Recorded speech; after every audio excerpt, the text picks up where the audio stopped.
As far as Islam is concerned, Islam does not merely believe in monotheism. Islam believes in Tawheed. Tawheed means unification. It means asserting oneness. It comes from the root word wahada, means to unite, to unify. It means to consolidate. Islam does not merely believe in believing in one God. It believes in Tawheed. And there are three categories of Tawheed. Tawheed al-Rububiyyah, Tawheed al-Asma wa Sifat, and Tawheed al-Ibadah. In the first category of Tawheed al-Rububiyyah, it means maintaining the unity of Rabb, unity of Lordship. Tawheed al-Rububiyyah is derived from the Arabic word Rabb, meaning Lord, sustainer, cherisher, meaning that Allah subhanahu wa ta'ala is the creator, the cherisher, the sustainer of everything in the universe. Everything is dependent on Him and He is independent of anything and everything. Maintaining the unity of Lordship of Allah subhanahu wa ta'ala. That's called as Tawheed al-Rububiyyah. The second category is Tawheed al-Asma wa Sifat. Maintaining the unity of the names and attributes of Allah subhanahu wa ta'ala.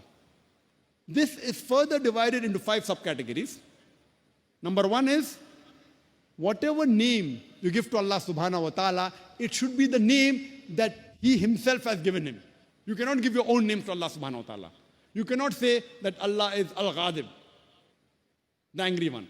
The Quran does say He gets angry, but that's not one of the names Allah has given Himself or the messenger has given to Allah subhanahu wa ta'ala. Number 2, when you describe the attributes of Allah subhanahu wa ta'ala, you describe it according to how Allah has described Himself or the messenger has described Allah subhanahu wa ta'ala. You can't give your own description. And whatever the meaning is, you have to take it. You can't give your own description, allegorical meanings to the description of Allah subhanahu wa ta'ala.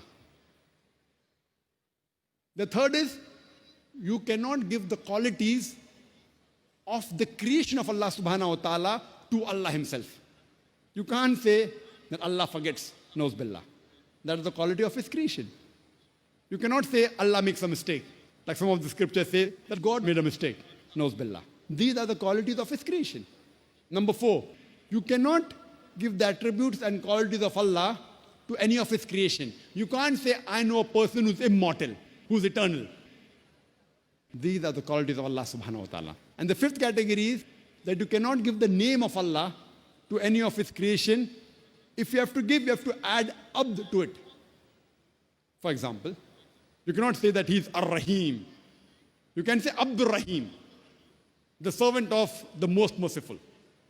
And you cannot add anything to Abd except Allah. Anything else besides Allah, you can't say Abdur Rasul. He is the servant of Rasul. This is not permitted. It breaks the second category of Tawheed al-Asma wa Sifat. And the third category is Tawheed al-Ibadah, maintaining the unity of worship. Ibadah comes from the Arabic root word abd, which means to serve, meaning a slave, meaning a servant, in servitude. We have to maintain the unity of worshipping Allah alone and no one else.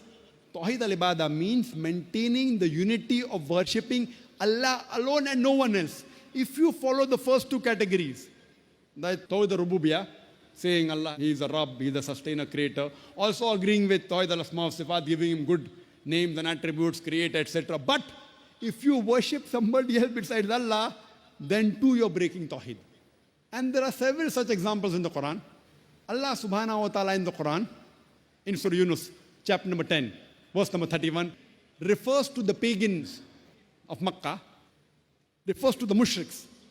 And He says that when you ask them that who is the one who sustains the things in the heavens and the earth, who has the power to hear and see, who has the power to give life to the dead and death to the life, who has power to regulate all the affairs, they will say Allah.